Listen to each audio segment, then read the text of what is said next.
What you are seeing isn't just an own goal. It is the beginning of one of the most shocking and controversial stories in the history of football. Heading into the 1994 World Cup, Colombia was considered a top contender, capable of stunning the world. However, during a crucial match, Andrés Escobar attempted to deflect the ball in order to avert danger. In a matter of seconds, that play changed the course of the match.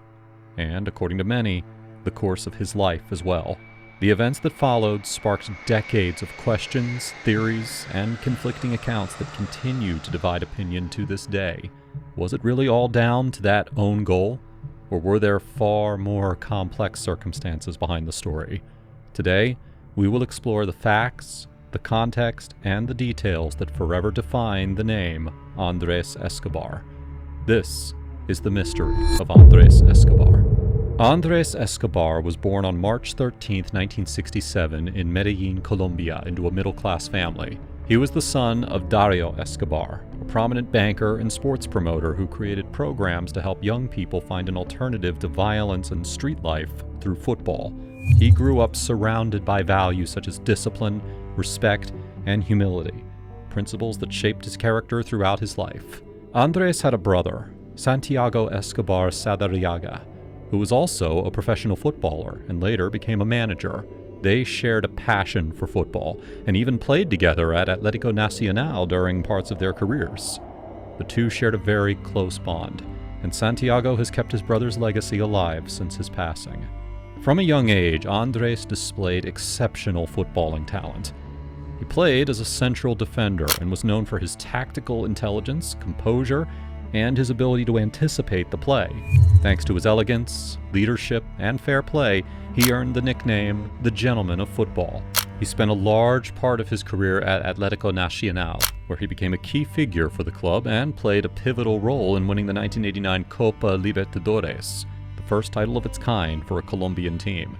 With the Colombian national team, he was part of a historic generation alongside Carlos Valderrama, Freddy Rincón, René Higuita, and Faustino Asprilla, and is considered one of the best defenders the country has ever produced. His dream was to continue his career in Europe, and he was very close to signing with AC Milan. In the early 1990s, Colombia was going through one of the most difficult periods in its history. The country faced a wave of violence fueled by drug trafficking, terrorist attacks, and the presence of powerful cartels that exerted enormous influence over various regions. During those years, fear was a part of daily life, and news of kidnappings, attacks, and clashes constantly dominated the headlines. Against this backdrop, soccer became much more than just a sport. For millions of Colombians, it was a source of pride, a way to unite and to forget, if only for 90 minutes, the harsh reality that the country was enduring. Every victory by the Colombian national team restored hope to a nation in need of good news, while the players came to embody the dream of an entire people longing to be recognized for something other than violence. It was in this context that a generation of footballers emerged who would forever change the history of Colombian soccer. Among them, one man stood out for his fair play: Andrés Escobar. By 1994, the Colombian national team was experiencing the best moment in its history. It boasted a generation of extraordinary players such as Carlos Valderrama, Freddy Rincón, Faustino Asprilla, René Higuita, and Andrés Escobar. Their level of play was so high that during the qualifiers for the World Cup in the United States, they stunned the world with memorable performances, including a historic 5-0 victory over Argentina in Buenos Aires. Thanks to that performance, Colombia arrived at the World Cup as one of the top favorites. They traveled not merely with the hope of competing, but with the expectation of making history. Millions of Colombians saw that team as an opportunity to change the country's image and demonstrate that Colombia could be recognized for its talent, its soccer, and its people, moving beyond the years defined by violence and drug trafficking. However, that hope also brought immense pressure. Every match was watched closely, both at home and abroad. Expectations were so high that any mistake could turn into a national disappointment. Resting on those players' shoulders was not only the dream of advancing in the tournament, but also the hope of representing a country seeking a reason to believe in a different future. But the pressure didn't come solely from the fans. During those years, Colombian soccer was also overshadowed by the influence of drug trafficking. Various kingpins and criminal organizations had invested millions of dollars in soccer teams, driven as much by a passion for the sport as by financial interests and money laundering. Soccer and organized crime coexisted in an era when the line between the two was becoming increasingly blurred. Every result carried immense weight. Illegal betting involved vast sums of money, and an unexpected defeat could trigger unpredictable consequences.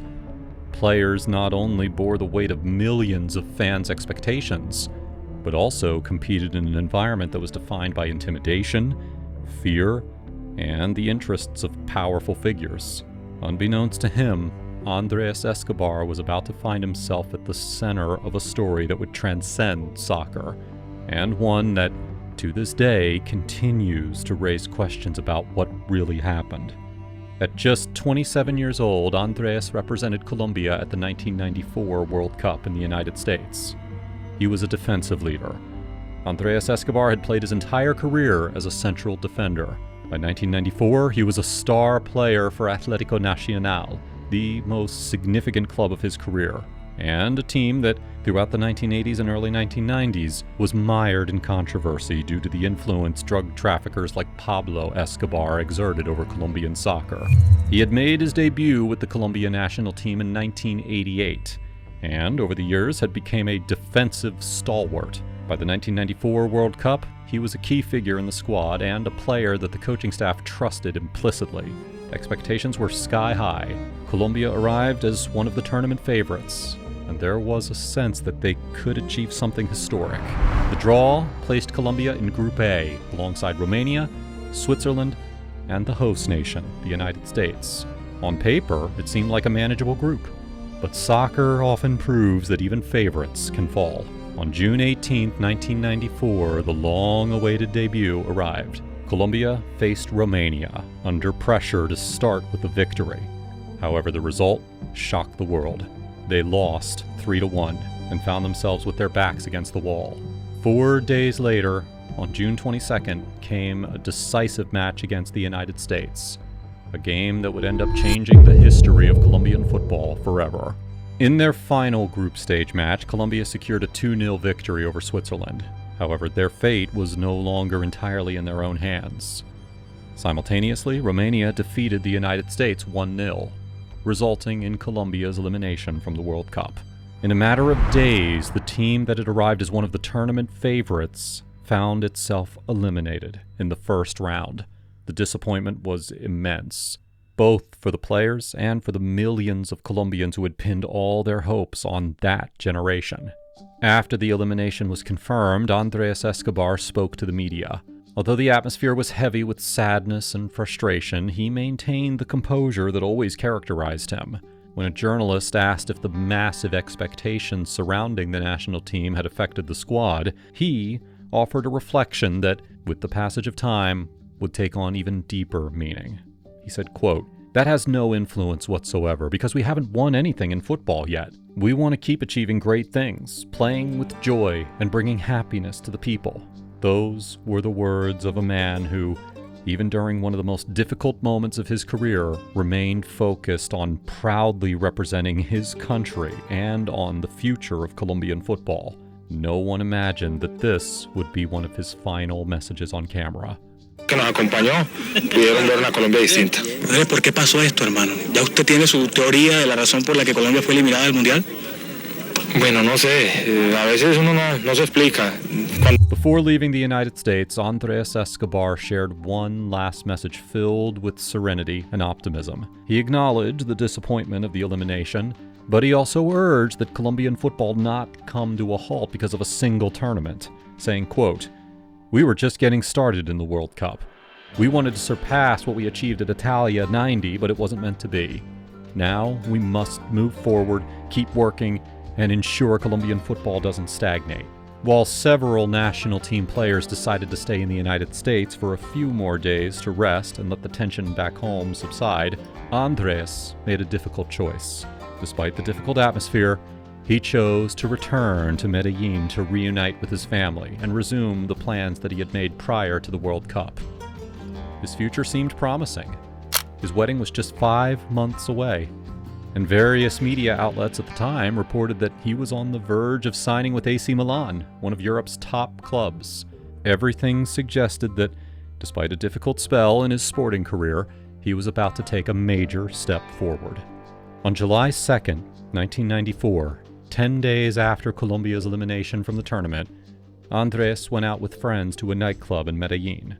Those close to him had advised him to keep a low profile during that period, knowing that the atmosphere surrounding the national team remained tense, and that some fans were still reacting with frustration to the early exit. What seemed like an ordinary night out would ultimately become one of the most remembered and debated episodes in the history of Colombian football. That attack claimed the life of a man who had always defended his country's colors with respect and professionalism. As the perpetrators fled the scene, Andrés Escobar was rushed to a clinic in Medellin. Doctors did everything possible to save him, but his injuries were too severe, and his death was confirmed hours later. Andrés Escobar's story reminds us that, at times, a single moment can change a person's destiny forever. Yet it also teaches us that behind the headlines, there are almost always stories far more complex than they appear. More than 30 years later, questions remain without a definitive answer. Was the incident truly caused solely by the own goal, or were there other interests behind the tragedy? These are questions that continue to spark debate to this day. Investigators identified the actual perpetrator as Humberto Muñoz Castro, who worked as a driver and a bodyguard for brothers Pedro and Santiago Gayon Henao, businessmen whom authorities had linked to drug trafficking and illegal armed groups. According to the theory put forward by the prosecutor's office, the Gayon brothers had lost a significant amount of money on World Cup bets, and the argument that took place in the early hours of the morning was likely fueled by the atmosphere of frustration following Colombia's elimination. However, it was never legally proven that they had ordered the crime. Muñoz Castro was captured the following day thanks to police investigations, and was subsequently convicted of the homicide. Although he initially received a sentence of over 40 years in prison, this was reduced due to provisions in the Colombian legislation of the time, and he regained his freedom in 2005. As for the Gayon brothers, they faced legal proceedings for other offenses related to the case, but they were never convicted as the masterminds behind the crime due to a lack of conclusive evidence. The news made headlines worldwide and once again placed Colombia at the center of international attention. The country that dreamed of being recognized for the talent of its national team ended up at the heart of one of the most tragic episodes in sports history. Over the years, the case of Andrés Escobar became a symbol of how violence and organized crime could reach even those who embodied the noblest values of football. His story remains one of the most shocking and moving tales in world football. Although the person who fired the shots was identified and convicted, the big question remains unanswered. Authorities investigated for years, gathered testimonies, and analyzed various hypotheses, but they were never able to prove who gave the order, or whether a much larger conspiracy lay behind that night. And for this reason, the case of Andrés Escobar remains shrouded in uncertainty. Was justice truly served? Did the whole truth come to light? Or did part of this story remain buried forever? Those answers may never come. And yet, as long as questions remain unresolved, the mystery of Andrés Escobar will live on in the memory of football and of Colombia.